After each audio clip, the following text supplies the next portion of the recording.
నమస్తే bro. Hi. So ఆంధ్రలో కొద్ది రోజులు ఎలక్షన్స్ ఉన్నాయి కదా ఆంధ్రప్రదేశ్లో. మరి ఏ పార్టీ గవర్నమెంట్ ఫామ్ చేస్తే బాగుంటుంది అనుకుంటున్నారు మీరు? పక్కా టీడీపీ, జనసేన ఇద్దరులో ఎవరు వచ్చినా ఇబ్బంది లేదు. ఎందుకు అనుకుంటున్నారు టీడీపీ జనసేనని? ఎందుకు అనంటే ఇప్పుడు ఉన్న ప్రభుత్వం అసలు ఇంతవరకు ఏమి చేయింది కాదు, చేసింది కాదు. మీకు అర్థమవుతుంది, ఆంధ్ర వెళ్తే మీకే అర్థమవుతుంది. ఒక బ్రాండ్, ఒక మందు బ్రాండ్ పెట్టారంటే అది అసలు డబల్ పెట్టుతున్నారు. ఇక్కడ ఉన్న బ్రాండ్ కి, తెలంగాణ ఉన్న బ్రాండ్ కి, ఆంధ్ర ఉన్న బ్రాండ్ కి చాలా తేడాలు ఉంటాయి. ఒకటే, ఇంతకు ముందు అందరూ ఒకటే ముంబైలోంచి తీసుకొచ్చారు. ఇప్పుడు సొంత జగన్ అన్న బ్రాండ్ అని సొంతగా పెట్టుకున్నారు. అది ఇంకోటి ఏంటంటే జగన్ గారు ఏమంటారంటే, వాళ్ళ టీం మెంబర్స్ ఏమంటున్నారంటే, సో ఈ బూమ్ బూమ్ బీర్లు, ఈ ప్రెసిడెంట్ మెడల్స్ ఏవైతే మందులు ఉన్నాయో, సో 2018లోనే వీటికి పర్మిషన్స్ వచ్చాయి అంటే చంద్రబాబు నాయుడు గారే పర్మిషన్స్ ఇచ్చారని చెప్తున్నారు కదా. ఇప్పుడు ఆ వీడియోలు బాగా వైరల్ అవుతున్నాయి. చంద్రబాబు నాయుడు గారు గురించి మీకు చెప్పాలంటే, చంద్రబాబు నాయుడు గారు కూడా ఒక 54 days ఏమో జైల్లో ఉన్నారు కదా. అప్పుడు ఒక కేసు లేకుండా కూడా పెట్టారు. మళ్ళీ బయటకు వచ్చిన తర్వాత మళ్ళీ 5 నిమిషాల్లో లోపల పంపించాలంటే 5 నిమిషాలు పట్టదు మామూలుగా. చంద్రబాబు నాయుడు గారు మరి అప్పుడు ఎందుకు వదిలేశారు మామూలుగా? అయితే ఇప్పుడు ఆయన పెట్టింది అయితే కాదు, అదైతే ఈయన సొంతగా.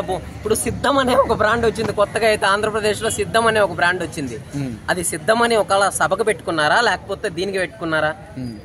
మామూలుగా బ్రాండ్ కి పెట్టారా, సభకు పెట్టుకున్నారా? సభకు పెట్టిన బ్రాండే మళ్ళీ దీనికి పెట్టారు. గోల్డ్ మెడల్, ప్రెసిడెంట్ మెడల్, ఇవన్నీ బ్రాండ్లు వచ్చినాయి.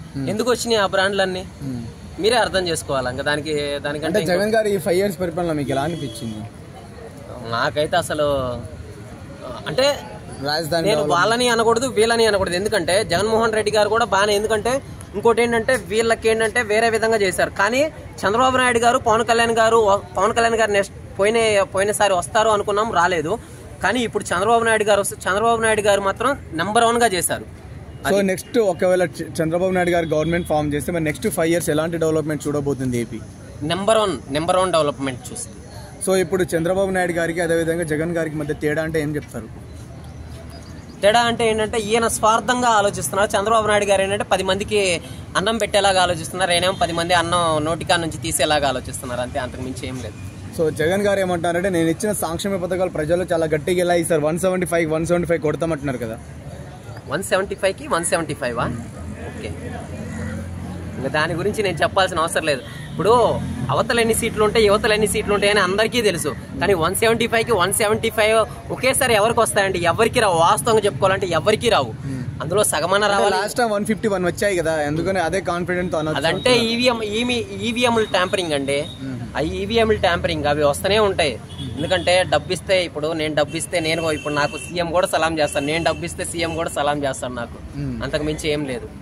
Okay bro. సో ఇప్పుడు చంద్రబాబు నాయుడు గారు మరి బీజేపీతో పొత్తుతో వస్తున్నారు కదా. సో అన్ని పార్టీలు ఒకవైపు అయినాయి. అదేవిధంగా జగన్ గారు నేను ఒకవైపు ఉన్నాను చెప్తున్నారు కదా. సో దాని మీద మీ అభిప్రాయం ఏంటి?